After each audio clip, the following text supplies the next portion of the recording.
ఉత్తరాంధ్ర సంబంధించి కూడా ఇలాంటి పరిస్థితులు ఉన్నాయి. మనం చూస్తున్నాం ఇటు రాయలసీమ కావచ్చు లేదా కోస్తాలో అలానే ఉత్తరాంధ్రలో కూడా తాజాగా 2 జాబితాలు రిలీజ్ చేశారు. మరో జాబితా ఇవాళ రిలీజ్ అవ్వచ్చు అనేటువంటి చర్చ కూడా జరుగుతున్నటువంటి నేపథ్యంలో ఇవాళ ఎంతమంది మార్పులు ఉండొచ్చు ఈ జాబితాలో ఇప్పటి వరకు మనం ప్రధానంగా ఏదైతే రిజర్వేషన్లు ఉన్నటువంటి నియోజకవర్గాల్లోనే ఎక్కువ మార్పులు జరిగాయి. ఇవాళ వచ్చేటువంటి జాబితాలో ఎవరెవరు ఉండొచ్చు, కొంతమంది నేతలు కూడా క్యూ కడుతున్నట్లుగా ప్యాలెస్ కు తెలుస్తున్న పరిస్థితి రామారావు. సో ఓవరాల్ గా ఇవాళ జరిగేటువంటి మార్పుల తర్వాత ఇవన్నీ పార్టీకి సంబంధించి మనం చూసాం. నిన్న తెలంగాణ మాజీ ముఖ్యమంత్రి కేసీఆర్ తో కూడా కొంత ఏకాంతంగా చర్చలు జరిపినటువంటి పరిస్థితిని చూసాం. పార్టీలో జరుగుతున్నటువంటి పరిణామాలు కావచ్చు, ఎన్నికలు ఫేస్ చేసేదానికి. సో ఈ పరిణామాలతో ఎన్నికలకు పోతే ఎలాంటి పరిస్థితి ఉండబోవచ్చు, ఈ రోజు వచ్చేటువంటి జాబితా సంబంధించినటువంటి అప్డేట్ ఏంటి, 2 అంశాలపై?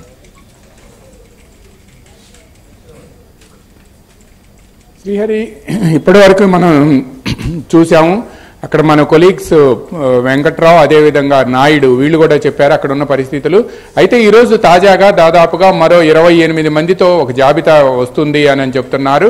దీంతో మొత్తం జాబితాలో 70 వరకు కూడా చేరిపోతుంది. ఈ 28 మందితో కూడా ఈరోజు రేపట్లో జాబితాకు సంబంధించిన కసరత్తు కూడా ఇప్పటికే వైఎస్ఆర్ కాంగ్రెస్ పార్టీలో ఉన్న సెంట్రల్ ఆఫీస్లోను తాడేపల్లి ప్యాలెస్లోనూ కూడా ప్రారంభమైంది. కొంతమంది ఎమ్మెల్యేలను కూడా ఇప్పుడు అక్కడికి పిలిపిస్తున్నారు. మరి కొంతమంది ఈరోజు ఉదయం అంతా కూడా అఫీషియల్ మీటింగ్స్, రివ్యూస్, అదేవిధంగా లెఫ్ట్ ఓవర్ బెనిఫిషరీస్కి ఫండ్స్ రిలీజు ఈ కార్యక్రమాలు ఉన్నాయి సీఎంకి. అది అయిపోయిన తర్వాత మధ్యాహ్నం నుంచి కూడా ఈ కసరత్తు ప్రారంభం కాబోతుందని చెబుతున్నారు. పార్టీ ఆఫీసులో పిలిపించిన వాళ్ళందరినీతో కూడా మాట్లాడుతున్నారు. వాళ్ళు కొంతమందిని కన్విన్స్ చేస్తున్నారు, కొంతమంది మీరు ట్రాన్స్ఫర్ అవుతారని చెబుతున్నారు.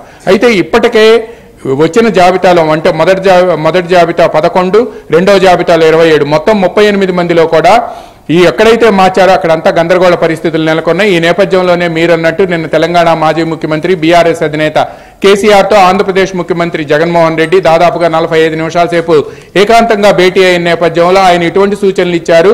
ఇక ఈ జాబితాతో మళ్ళీ ముందుకు వెళ్తారా లేకపోతే ఆగిపోతారా, ఈరోజు ఏం జరుగుతుంది అనేది కూడా పెద్ద చర్చనీయాంశంగా మారింది. ఎందుకంటే ఇప్పటికే 38 మందిని మార్చితే తలబొప్పి కొట్టడంతో ఇక ముందుకు వెళ్లాలా లేదా అనేది కూడా ఈరోజు డిసైడ్ చేస్తారంటున్నారు. అయితే సోషల్ మీడియాలో మాత్రం ఈరోజు మరో 28 మందిని మారుస్తారు అని చెప్పి కూడా విస్తృతంగా ప్రచారం జరుగుతుంది. అయితే వైఎస్ఆర్ కాంగ్రెస్ పార్టీలో ప్రస్తుతం జరుగుతున్న పరిణామాలు ఆ పార్టీకి సంబంధించిన సీనియర్ నేతలను కలవలుపరుస్తున్నాయి. ఈ రోజు కొద్దిసేపటి క్రితం ఒక సీనియర్ ఎమ్మెల్యే మాట్లాడుతూ కూడా ఆయన ఒక వ్యాఖ్యలు చేశారు. నేను ఇంత సీనియర్ ఎమ్మెల్యేని, గతంలో మంత్రిగా పనిచేశాను, ఇప్పటి వరకు నాకే ఏ సీట్లో పోటీ చేస్తాను అనేది నాకే క్లారిటీ లేకపోతే ఇక మామూలు వాళ్ళ పరిస్థితి ఏంటి, ఫస్ట్ టైం ఎమ్మెల్యేస్ పరిస్థితి ఏంటి అని చెప్పి ఆయన వ్యాఖ్యలు చేశారంటే ఈ రోజు వరకు కూడా నాకు క్లారిటీ లేదు, పైగా హైకమాండ్ నుంచి ఎటువంటి సంకేతాలు నాకు రాలేదు అని చెప్పి ఆయన వ్యాఖ్యలు చేశారంటే పార్టీలో పరిస్థితి ఎలా ఉందో అనేది కూడా మనం స్పష్టంగా అర్థం చేసుకోవచ్చు. మొత్తంగా కూడా 70 నుంచి 80 మంది వరకు కూడా మార్చాలి అని చెప్పి కూడా వాళ్ళు ప్రయత్నాలు చేస్తున్నారు. అయితే ఆ ప్రయత్నాలు ఎంతవరకు ముందుకు వెళ్తాయనేది కూడా చూడాల్సి ఉంది. ఒక్క విజయవాడలోనే మన ప్రారంభమైన లొల్లి ఇప్పటి వరకు కూడా ఆగలేదు. ఇక్కడ మల్లాది విష్ణు కానీ లేకపోతే మరో 2 ఎమ్మెల్యేలు కూడా పక్కల చూపులు చూస్తున్నారని చెప్పి వీళ్ళకి వైసీపీకి సమాచారం అందింది. దాంతో వాళ్ళను బుజ్జగించేందుకు ప్రయత్నాలు చేస్తున్నప్పటికీ వాళ్ళు మాత్రం ఎట్టి పరిస్థితుల్లో కూడా తాము లొంగేది లేదు అని చెప్పి స్పష్టం చేస్తున్నారు. వ్యతిరేకత ఉంది ముఖ్యమంత్రి మీద, అయితే మమ్మల్ని మార్చి ఉపయోగం ఏమిటి, ఆయనే మారాలి అని చెప్పి కూడా వాళ్ళు చెప్తున్నారు. ఒక విశాఖపట్నం నుంచి ఇంతకుముందు మన నాయుడు చెప్పినట్టు అక్కడ ఉన్న సిట్టింగ్ ఎమ్మెల్సీ వంశీకృష్ణ బయటకు వెళ్తూ నాకు 1.5 సంవత్సరం నుంచి సీఎం అపాయింట్మెంట్ దొరకలేదు, పార్టీకి జిల్లా అధ్యక్షుడిగా ఉండి పార్టీని ఇటుక పేర్చుకుంటూ నేను వచ్చాను అని చెప్పారు. అంటే వైసీపీలో ఉన్న పరిస్థితిని ఆయన కళ్ళకు కట్టినట్టు చెప్పారు.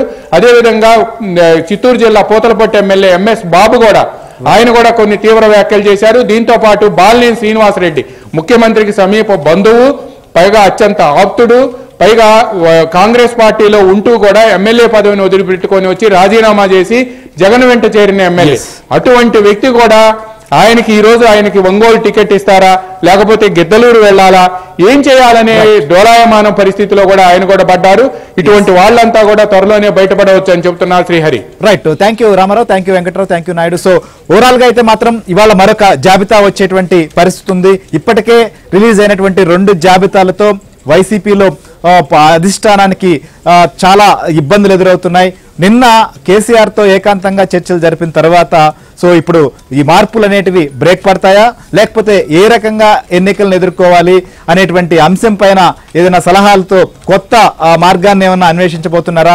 మొత్తానికైతే మాత్రం ఇటువైపు షర్మిల, ఇంకొక వైపు శాసనసభ్యులు కావచ్చు, సీనియర్లుగా ఉన్నటువంటి అటు రాజ్యసభ సభ్యులు కానీ, ఎంపీ లోక్సభ సంబంధించిన సభ్యులు కూడా పార్టీ వైఖరితో విసిగి వేరే వైపు చూస్తున్నటువంటి నేపథ్యంలో గందరగోళ పరిస్థితులు అయితే కొనసాగుతున్నాయి. ఇవాళ జాబితాగానే వస్తే దీని తర్వాత ఇంకా ఏ రకమైనటువంటి పరిణామాలు ఉంటాయో చూడాలి. మొత్తానికి వైసీపీలో నెలకొన్నటువంటి పరిణామాలు మాత్రం చాలా గందరగోళానికి, ఆందోళనకి ఆ పార్టీ శ్రేణులను కూడా గురి చేస్తున్నట్లుగా మనకు స్పష్టంగా